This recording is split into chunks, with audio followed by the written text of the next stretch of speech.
દેશભરમાં આજથી નવા જીએસટી દર લાગુ. જરૂરિયાતની વસ્તુઓ પર હવે માત્ર 2 જીએસટી સ્લેબ લાગુ પડ્યા છે. ટેક્સ સિસ્ટમને સરળ બનાવવા નવું માળખું તૈયાર થઈ ગયું છે. ચીઝ, ઘી, સાબુ, શેમ્પૂ, કાર અને એસીના ભાવમાં ઘટાડો. જીએસટી કાઉન્સિલની 56મી બેઠકમાં નિર્ણય લેવાયો હતો. આજથી માત્ર 5% અને 18%નો સ્લેબ લાગુ. તંબાકુ, પાન મસાલા સહિત લક્ઝરી વસ્તુઓ પર 40% ટેક્સ લાગુ. 3 સપ્ટેમ્બરના રોજ મળેલી જીએસટી કાઉન્સિલની 56મી બેઠકમાં જીએસટી રિફોર્મ અંગે ચર્ચા થઈ હતી. અગાઉ જીએસટી પર કુલ 4 ટેક્સ સ્લેબ લાગુ હતા: 5%, 12%, 18% અને 28%. પરંતુ જીએસટી રિફોર્મ બાદ 12% અને 28%ના સ્લેબને ખત્મ કરવાનો નિર્ણય લેવાયો. હવે માત્ર 5% અને 18% જીએસટી સ્લેબ અમલમાં રહેશે. આ નવો સ્લેબ આજથી લાગુ થયો છે. દિવાળી પહેલા જ કેન્દ્ર સરકારે સામાન્ય પ્રજાને મોટી ભેટ આપી છે. વડાપ્રધાન મોદીએ પણ જણાવ્યું છે કે આ જીએસટી રિફોર્મનો લાભ સમાજના તમામ વર્ગને મળશે.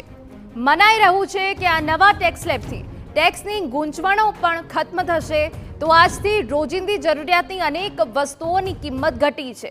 સાબુ, શેમ્પૂ, ટૂથપેસ્ટ, બિસ્કિટ, જ્યુસ જેવી વસ્તુઓ હવે પહેલા કરતાં ઓછી કિંમતે મળશે.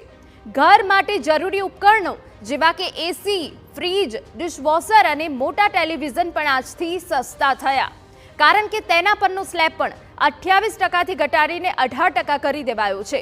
તો સલૂન, સ્પા, જીમ અને યોગ જેવી સેવાઓ પર હવે 18%ના બદલે માત્ર 5% જીએસટી ચૂકવવાનો રહેશે. ઓટોમોબાઈલ સેક્ટરને પણ નવા જીએસટી દરોથી રાહત મળી છે.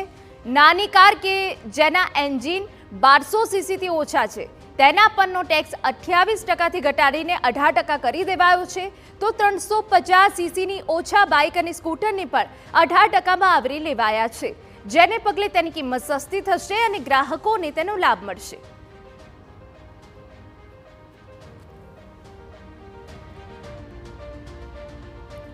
તો આજથી સસ્તું શું થવાનું છે? સાબુ, શેમ્પૂ, ટૂથપેસ્ટ કે જેમાં 18%માંથી 5% જીએસટીનો દર કરાયો છે. ઘી, માખણ, પનીરમાં પણ 12%માંથી 5% જીએસટી દર કરાયો છે. જોકે રોટલી, પરોઠા, પીઝા, બ્રેડ પર કોઈ જીએસટી લાગુ નથી કરાયો.